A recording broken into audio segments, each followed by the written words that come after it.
And welcome to 60 Minutes. There's no question about Jaryd Hayne's supreme physical skill.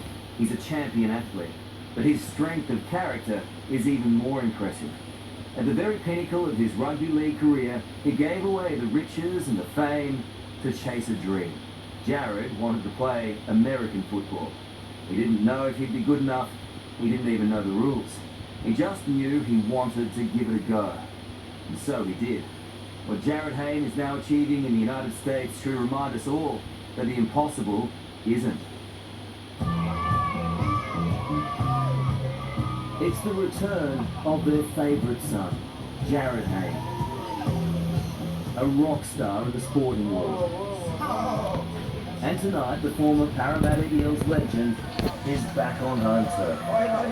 Mate, I can see you getting a bit emotional. I know I don't know how to get it, but it's good to be back, and I've been at the country since I was 12 years old, so it's obviously very still close to my heart.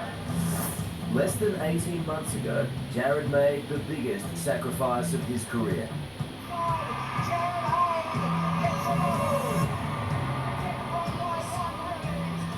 He walked away from $1.5 million a year and the adulation of being one of the most recognised football players in Australia to chase his dream.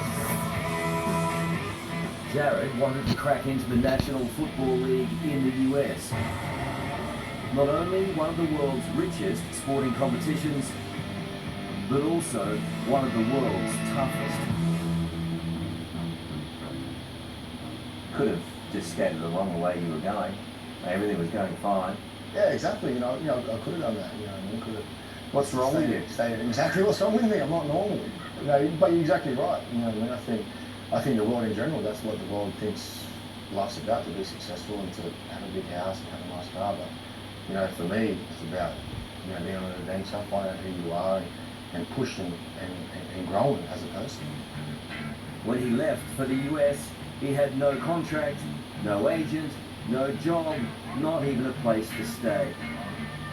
From a legend to a nobody in less than 24 hours. Many thought he was throwing it all away for an impossible and naive dream. I've come from having nothing to having a lot, and then having a lot and just saying, no, I don't want that. I want this. So, yeah, obviously money was huge. I mean, literally went from earning a truckload of cash to earning zero. I mean, what's wrong with you, man? First year I earned $100,000 in my first year in the NFL, and if I had stayed here, I would have earned 1.5. So it's just a bit of difference. Jaryd Hayne knows what it's like to do without. Do you feel proud walking in those shoes on the streets you grew up in? Oh, definitely. Knowing that, I made it out and. Growing up here in Minto, a housing commission suburb in Sydney's southwest, was a daily struggle which helped Jaryd develop his strength of character. Coming back here really puts things in perspective. It also gave him a burning desire to succeed. I remember walking the restaurant one time, I was just like, man, this is shit, man. Why am I here? This makes no sense, So I remember being, real pissed off one time. I was like, I hate this life. So you went through those because you had dark thoughts? Yeah, just when I look back, obviously I was young, I don't do that anymore, but it was a motivator as well. I wouldn't have been the athlete I am today, I wouldn't have been as good, wouldn't have been as talented if I didn't come to it. I always wanted to get out of the area. Just want to give mum, a house, and I think, for me, only way I could do it was rugby league. So, rugby league, became my everything, became my oxygen, because I knew I didn't have anything else.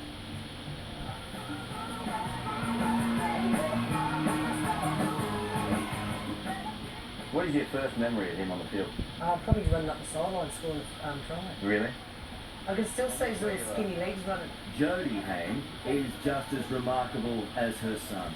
The single mum remembers the early days were tough, but that this local oval was a haven for her talented son, a place where his incredible natural skill was first revealed. I couldn't give Jaryd what everyone could give their kids, but we had each other. And What do you mean by that? More like brand new pair of Nikes. you know, sort of thing. Go down, oh, Mum, can I have that ice cream? I'll go wait to payday. Go, all right, how many days? I go 4 more days. I go, okay. When the 4 days are up, Mum, I'll get that ice cream. I'll go, let's go. Do my job and happy on the day. Rugby league saved Jaryd Hayne. At 18, he was picked to play for the Parramatta Eels in Sydney's West. He was a natural, and within a few years, a superstar of the game, nicknamed the Hayne Plane. Why do they call you the Hayne Plane? They call me the Hayne Plane for living. You know, I guess I need a bit more luxury, so. No, I don't know what it was. Is that you now? No, You've gone from train to plane? Yeah, well, I didn't want to do the action. That's a bit, you know what I mean? I'm thinking to, you know, so I come out and... You can't be doing this as much better. Yeah, exactly, This is much better. exactly. It kind of sums up your life too, in a way, doesn't it? You've gone from that. Yeah, I guess, you know, I went from catching trains again to now I'm catching planes, so that's a big difference. He was the best of the best. And then, in a complete shock to everyone, announced he was quitting. He wants to make it in a completely new game. Professional football in the US. It's an incredibly risky decision. Where can I go now? You know, and watching the game, watching the NFL, and my heart beating a different way. You know, and I knew how to do the crack. You know, there was another dream I wanted to achieve. What's your first reaction? Shock. I thought, oh. First time he said he was sitting down, Mum. I went, yeah, I'm going to work. What's the matter? I'm going to play the NFL in America. I went, what? He said, I'm going to play the NFL. And I thought about it. I said, is that what you want to do? He said, yeah, Mum. I said, go for it.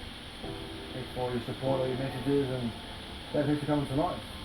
And your fun journey, so thanks. Jaryd doesn't muck around. He makes his decision and plans to leave 6 days later. His family organise a hasty farewell. It's ambitious, to say the very least. Slightly arrogant to think you can go over there and play and mix it with the big boys without even having put pads on before. Oh, definitely. Are you nuts to think you can go and do that? Nuts, crazy, you know, you name it, I am there. And the critics agree. Jaryd is immediately written off by sports commentators in the US. Do you think a guy who's never played a single snap of football at any level at 27 can suddenly come in and make a roster? No. To be a great football player, you have to practice football. And they're right. They're 100% right. It gives me no right. And I don't care what anyone else says. You know, I'm gonna judge me, and I'm gonna, you know, push me to where I want to be pushed. Jaryd arrives in Los Angeles with nothing but his dream and self-motivation.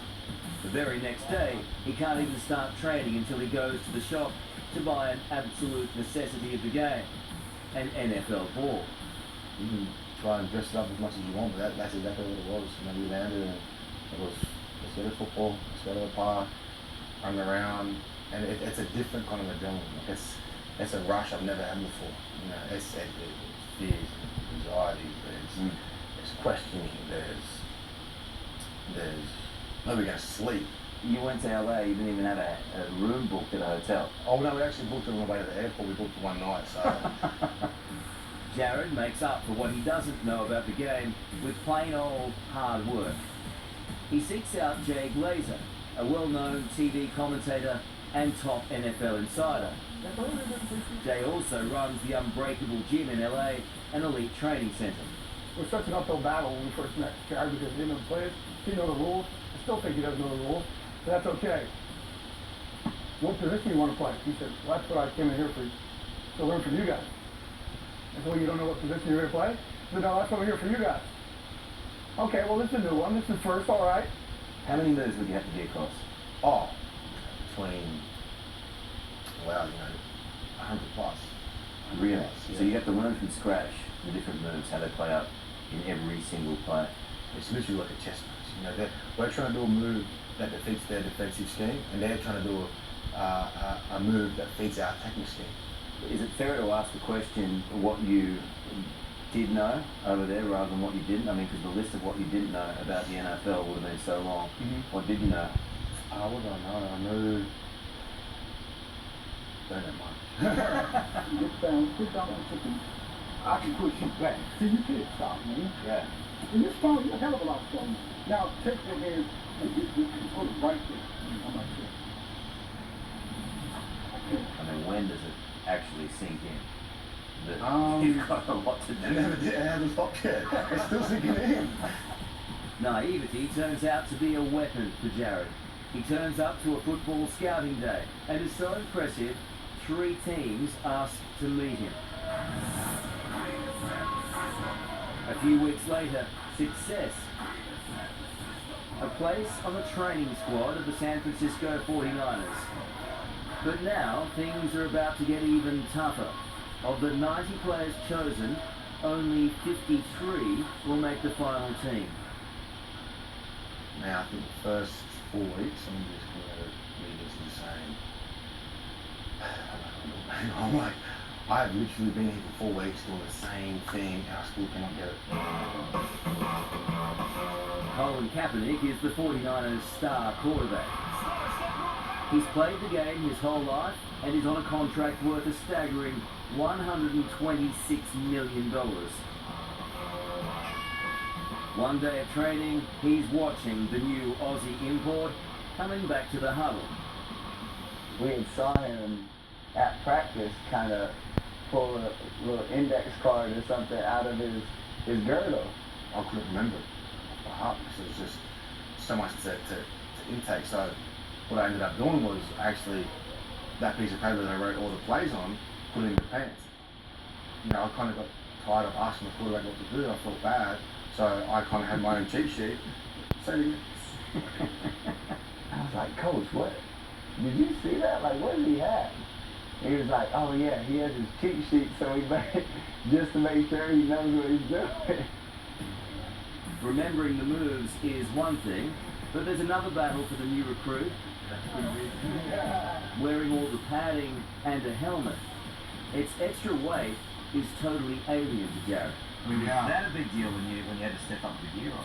it was. I think after a while we started to realise how heavy it is on your. How heavy is it? Probably about 4 or 5 kilos. So it's pretty heavy, you know, and it takes a bit to get used to when you go sideways, especially. I mean, even this helmet here. I mean, what does that weigh? Yeah, this is probably about 2.4 kilos, I think.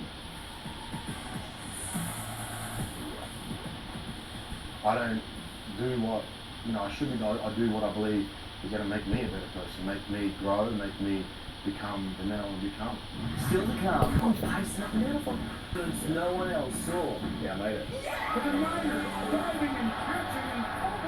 Jaryd's mission to conquer. Never want that situation to happen, but you should say these are the cards of the goal. Let's get through it. And his new game plan. So yeah, I'm taking myself on the craziest adventure that I can. Who knows where that game plan's going? Who knows, man? All stops everywhere. That's next on 60 Minutes.